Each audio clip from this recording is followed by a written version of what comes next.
Bismillahirrahmanirrahim. Assalamualaikum warahmatullahi wabarakatuh. Perkenalkan, nama saya Sumarni Eskep Nurse MSc PhD. Saya merupakan dosen di program studi keperawatan Stikes Tanah Wali Takalar. Saya bergabung di Stikes Tanah Wali Takalar sejak tahun 2014 hingga saat ini. Saat ini saya telah menyelesaikan studi doktoral saya di National Cheng Kung University Taiwan, dan bidang ilmu yang saya tekuni adalah keperawatan maternitas. Spesifikasi dan keahlian saya berfokus pada keperawatan maternitas dan kesehatan reproduksi. Keahlian saya sejalan dengan Tridharma Perguruan Tinggi dan tercermin dalam publikasi penelitian yang telah saya lakukan beberapa tahun ini yang menjadi dasar keahlian saya. Pada bidang pengajaran, saya adalah koordinator mata kuliah keperawatan maternitas, yang mana selaras dengan keahlian yang saya miliki. Adapun mata kuliah yang saya ampu di S1 keperawatan, yaitu keperawatan maternitas, keperawatan kesehatan reproduksi, keterampilan dasar keperawatan, ilmu dasar keperawatan, proses keperawatan dan berpikir kritis, dan metodologi penelitian. Pada program profesi, saya juga mengampu atau membimbing mata kuliah keperawatan maternitas. Pada kesempatan kali ini, saya akan menjelaskan rancangan pembelajaran semester. Salah satu mata kuliah yang saya ampu yaitu keperawatan maternitas. Mata kuliah ini memiliki bobot 5 SKS yang terdiri dari 2 SKS teori, 2 SKS laboratorium, dan 1 SKS praktek klinik lapangan. Mata kuliah ini merupakan mata kuliah wajib bagi mahasiswa keperawatan di semester 3. Mata kuliah keperawatan maternitas membahas tentang upaya meningkatkan kesehatan reproduksi perempuan usia subur, ibu hamil, melahirkan, nifas di antara 2 masa kehamilan, dan bayi baru lahir fisiologis, dengan penekanan pada upaya preventif dan promotif yang menggunakan pendekatan proses keperawatan dengan memperhatikan aspek legal dan etis di tatanan klinik maupun komunitas. Capaian pembelajaran mata kuliah keperawatan maternitas. Setelah mengikuti kegiatan pembelajaran keperawatan maternitas, bila diberi data atau kasus, mahasiswa mampu melakukan asuhan keperawatan, melakukan simulasi pendidikan kesehatan, mengintegrasikan hasil penelitian, melakukan simulasi pengelolaan asuhan keperawatan, dan mendemonstrasikan intervensi keperawatan pada wanita usia subur atau usia reproduksi, pasangan usia subur, wanita pada masa childbearing, hamil, melahirkan, dan setelah melahirkan, dan bayi sampai dengan usia 28 hari, keluarga dengan wanita pada masa childbearing dengan memperhatikan aspek legal dan etik. Untuk metode pembelajaran yang digunakan dalam mata kuliah ini seperti lecture atau ceramah, problem based learning, mahasiswa akan menyelesaikan kasus dalam bentuk kelompok, discovery learning, di mana mahasiswa dituntut untuk melakukan pembelajaran mandiri dan penugasan dan life skill. Komponen-komponen evaluasi atau penilaian meliputi kognitif, penugasan, seminar, afektif atau tutorial, peer assessment atau penilaian teman, psikomotor atau keterampilan yang mana dinilai keaktifan dalam kegiatan life skill, kerjasama dalam tim, tanggung jawab terhadap property lab, dan ujian skill lab. Nilai batas lulus pada mata kuliah ini adalah 70. Mata kuliah ini memiliki 16 kali pertemuan, di mana pertemuan ke-8 merupakan ujian tengah semester dan pertemuan ke-16 ujian akhir semester. Pada kesempatan kali ini saya akan mendemonstrasikan kegiatan perkuliahan pada topik asuhan keperawatan sistem reproduksi. Selamat menyaksikan. Bismillahirrahmanirrahim. Assalamualaikum warahmatullahi wabarakatuh. Waalaikumsalam warahmatullahi wabarakatuh. Baiklah adik-adik mahasiswa, hari ini kita akan masuk ke pertemuan berikutnya, yaitu asuhan keperawatan sistem reproduksi. Ini adalah CPMK-nya. Tujuan pembelajaran mata kuliah ini adalah menguasai asuhan kesehatan reproduksi.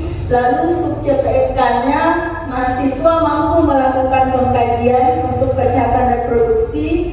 Lalu mahasiswa mampu menetapkan diagnosa keperawatan. Lalu mahasiswa mampu melakukan perencanaan, implementasi, dan evaluasi keperawatan pada gangguan sistem reproduksi. Dan yang terakhir, mahasiswa mampu mendokumentasikan asuhan keperawatan sistem reproduksi. Sebelum masuk, kita akan review dulu tentang sistem reproduksi. Karena sekarang kita sudah ada di asuhan keperawatan. Sebelumnya kita sudah mempelajari tentang sistem reproduksi. Nah, sekarang saya mau tanya, sistem reproduksi pria. Ya, silakan.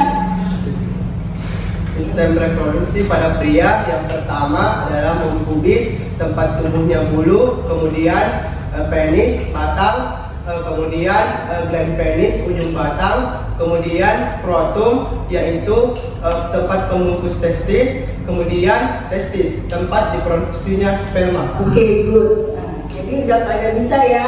Nah, saya akan review sedikit dulu tentang definisi sistem reproduksi. Jadi sistem reproduksi ini adalah sistem organ seks yang mana bekerja sama untuk tujuan reproduksi seksual. Jadi untuk mendapatkan keturunan. Jadi fungsi salah satu sistem reproduksi. Kenapa di sini ada kata bekerja sama? Karena kalau hanya satu sistem reproduksi tidak akan terjadi pembuahan. Jadi harus ada dua, yaitu organ dari laki-laki maupun perempuan. Ya. Nah, sistem reproduksi pada manusia mulai berfungsi ketika seseorang mencapai kedewasaan akhir balik. Ya. Jadi nanti sebelumnya kita sudah belajar bagaimana setelah akhir balik nanti kalian hati-hati karena sistem reproduksi kalian sudah mulai berfungsi. Nah, ini anatomi sistem reproduksi. Ada eksternal maupun internal, ya. Yang eksternal ada skrotum, ya. Skrotum ini ya. Nah, ini skrotum tadi yang membungkus testis. Ini di bagian luar, ya. Untuk penis, nah, ini kan untuk reproduksi pria ya. Ini namanya penis.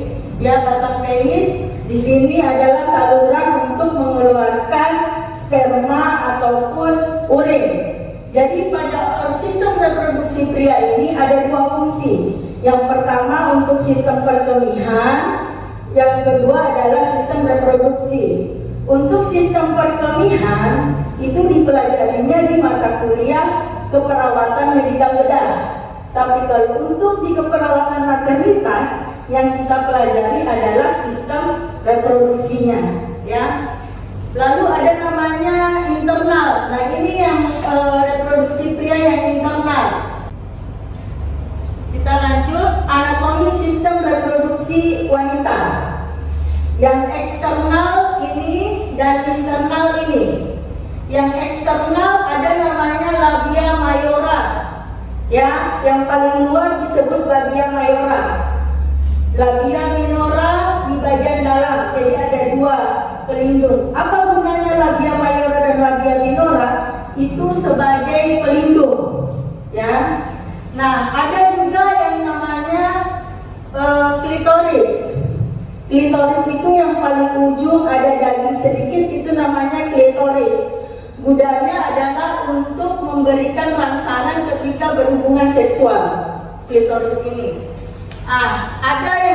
Ada dua lubang pada wanita, ya. Paling atas namanya uretra, paling bawah lubang vagina.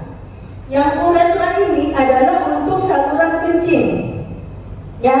Jadi dia fungsinya untuk saluran perkemihan. Untuk reproduksi ada yang namanya lubang vagina.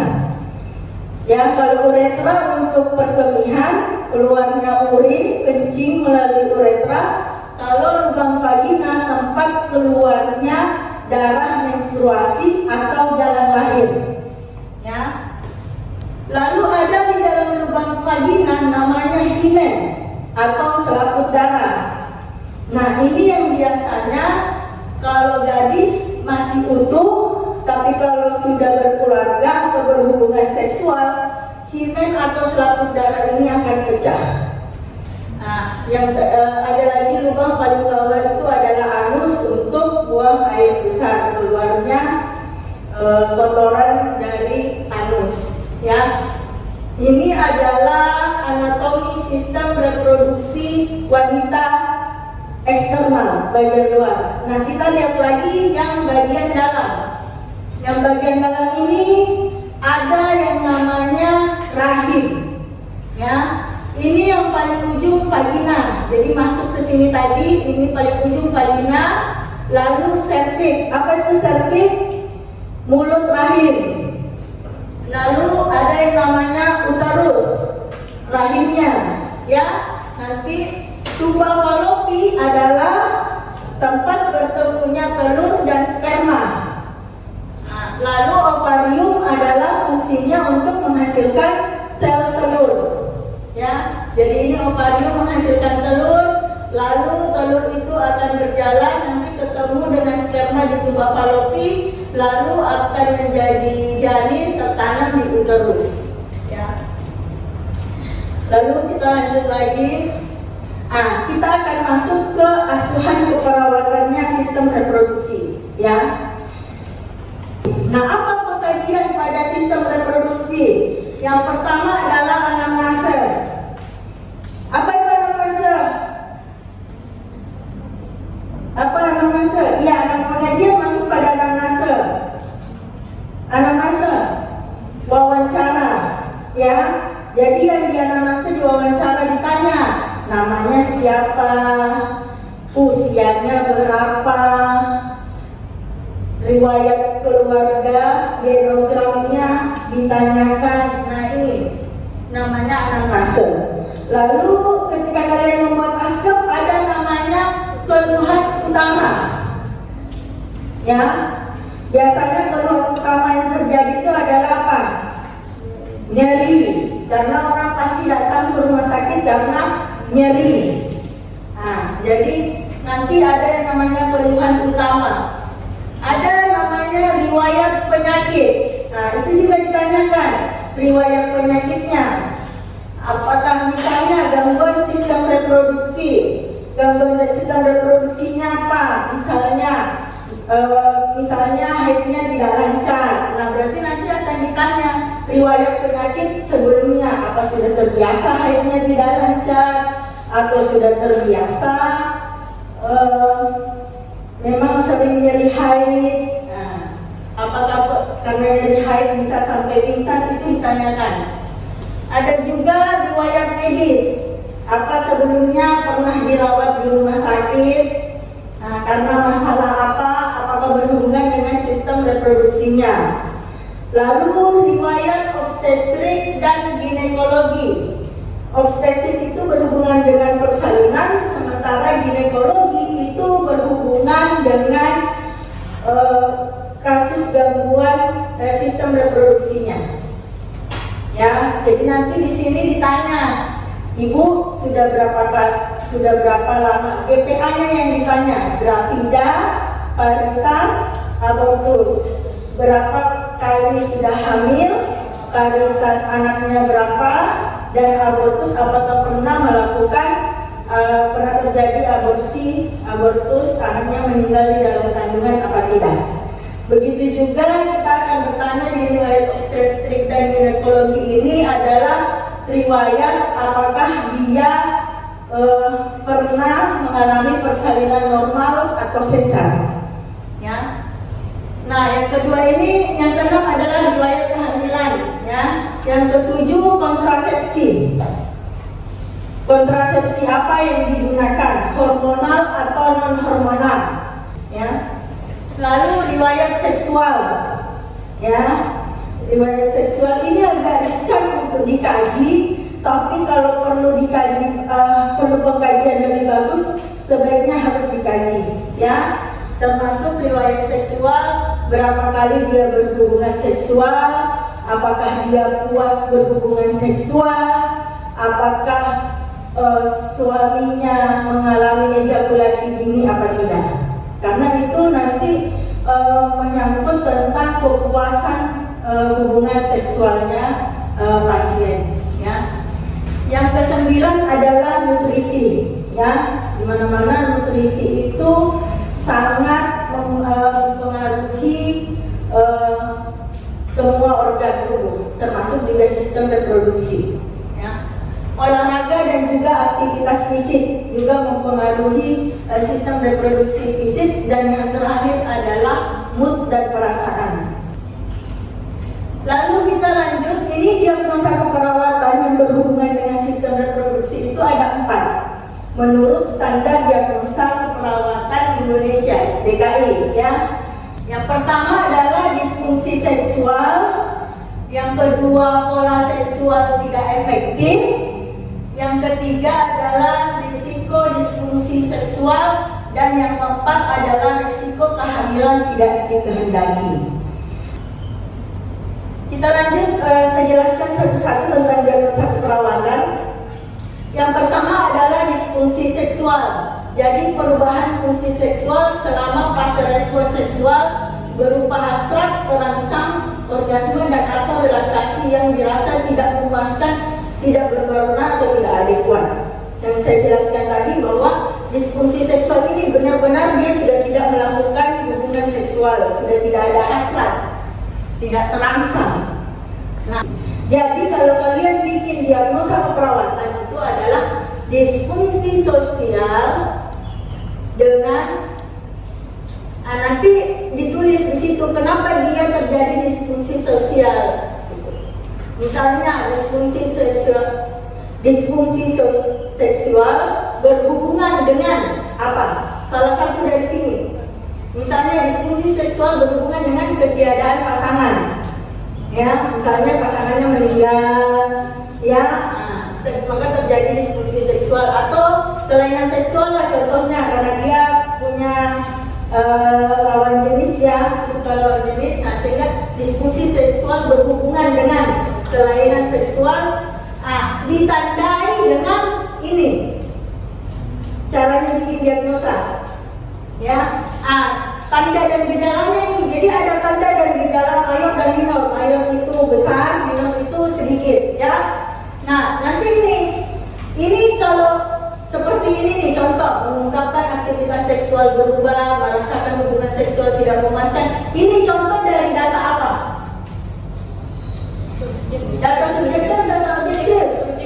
Data subjektif. Nah, makanya ya, kalau ambil data itu ambil dulu datanya semua yang banyak di pengkajian tadi, lalu nanti menegakkan diagnosanya enak karena kita sudah ada kayak ini, sudah ada diagnosa keperawatan disfungsi seksual berhubungan dengan apa, ditandai dengan salah satu dari gejala dan tanda yang ada di sini.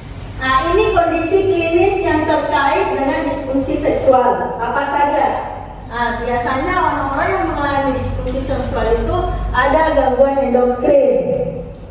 Kalau kita berbicara endokrin berarti kita berbicara ada penyakit diabetes mellitus, ya, perkemihan, urologi, ya, neuromuskular, saraf, ya, ada muskuloskeletal, tulang, ya, ada kardiovaskular, jantung, ya. Lalu kita lanjut ke diagnosa kedua, pola seksual tidak efektif.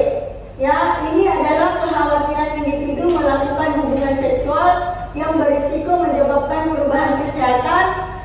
Ini berhubungan dengan apa? Kurang privasi. Mungkin dalam satu rumah dia dengan keluarga besar, ya, sehingga sulit untuk berhubungan seksual. Ketiadaan pasangan, konflik orientasi seksual, ada juga yang karena takut hamil. Karena mungkin anaknya sudah banyak, takut KB, akhirnya pola seksualnya tidak efektif karena ketakutan hamil, ya, atau terinfeksi penyakit menular seksual, hambatan hubungan dengan pasangan, atau kurang terpapar informasi tentang seksualitas.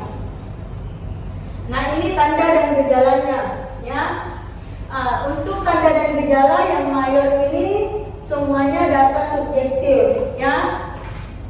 Jadi nanti klien mengungkapkan sulit melakukan aktivitas seksual. Nah, ini harus data subjektif dari pasien. Nah, kalau untuk minor biasanya dia data objektifnya ada konflik nilai seperti ada pemerkosaan atau pelecehan seksual ya.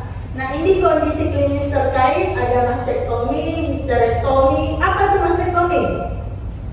Pembedahan pada payudara. Jadi payudaranya diangkat mungkin karena kanker payudara sehingga pola seksualnya sudah tidak efektif ya.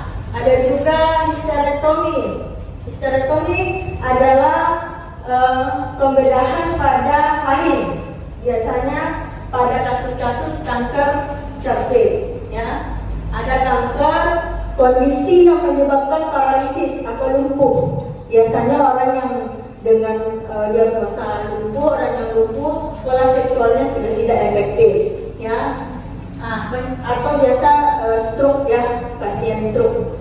Ada juga penyakit menular seksual, misalnya sifilis, gonore, dan AIDS. Biasanya orang yang mempunyai penyakit menular seksual, pasangannya tidak mau berhubungan badan karena pola seksualnya sudah tidak efektif karena ini penyakit menular seksual. Lalu kita lanjut diagnosa ketiga yaitu resiko disfungsi seksual ya. Jadi dia belum masuk ke disfungsi seksual tapi terjadi resiko ya. Nah, ini faktor resikonya ada biologis, psikologis, situasional. Ya, yang kalau psikologis ini biasanya depresi, cemas, penganiayaan psikologis dan penyalahgunaan obat atau zat narkoba. Nah, ini situasional artinya tidak tentu, secara situasi saja. Nah, biasanya konflik hubungan, kurangnya privasi, pola seksual pasangan menyimpang, tidak ada pasangan, tidak ada edukasi, dan ada konflik nilai antar pasangan. Nah, ini beberapa kondisi klinis terkait. Kita lanjut pada diagnosa terakhir adalah diagnosa risiko kehamilan tidak dikehendaki. Jadi ini beresiko mengalami kehamilan yang tidak diharapkan, baik karena alasan waktu yang tidak tepat atau karena kehamilan yang tidak diinginkan.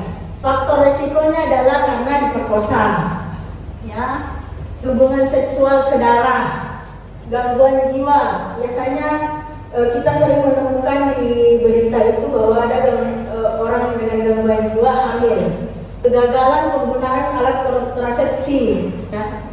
Ini untuk kondisi klinis terkait ada PMS, penyakit menular seksual tadi seperti sifilis, gonore, dan AIDS. Terus ada gangguan jiwa, kegagalan penggunaan alat kontrasepsi, dan yang terakhir adalah KDRT.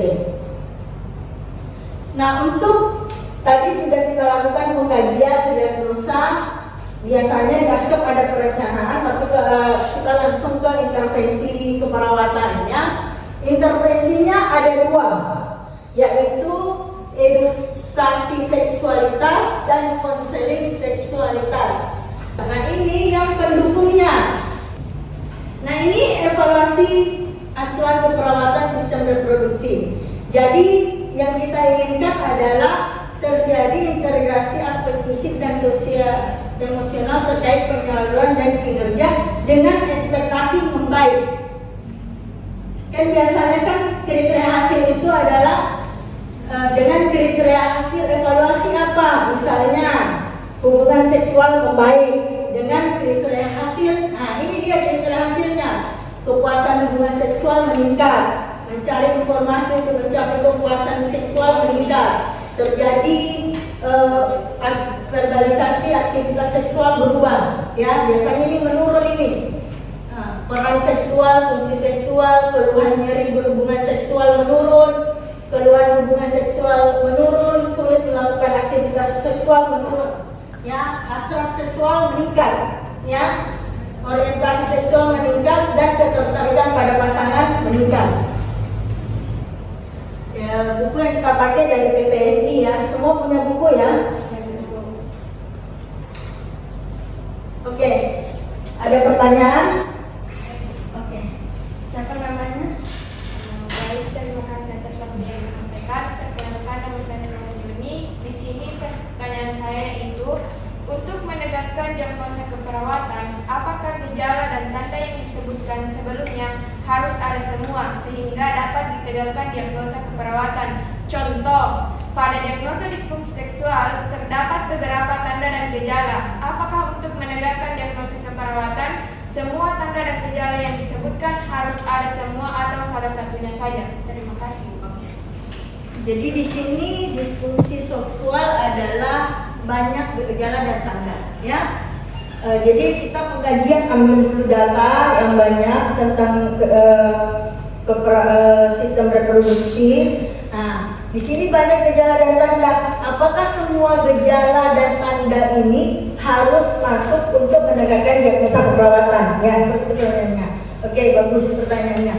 Jadi kalau kita membuat diagnosa keperawatan, ya, ini kan nanti disfungsi seksual diagnosanya kan berhubungan dengan, biasanya kan bahasanya begitu ya, disfungsi seksual berhubungan dengan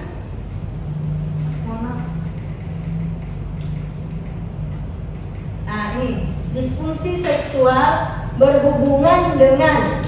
Nah, nanti kita lihat dia berhubungannya dengan apa, tandanya apa. Jadi misalnya nih, disfungsi seksual berhubungan dengan kelainan seksual ditandai dengan apa? Merasakan hubungan seksual tidak memuaskan.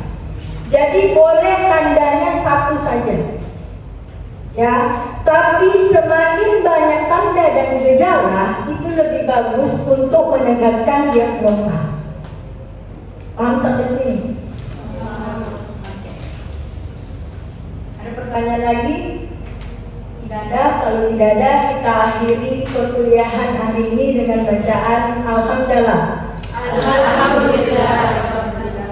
Oke, jika ada pertanyaan, jika ada yang silahkan belajar. Nanti jika ada pertanyaan yang akan ditanyakan lagi nanti, silahkan WA atau email saya. Oke, terima kasih. Wassalamualaikum warahmatullahi wabarakatuh. Waalaikumsalam warahmatullahi wabarakatuh.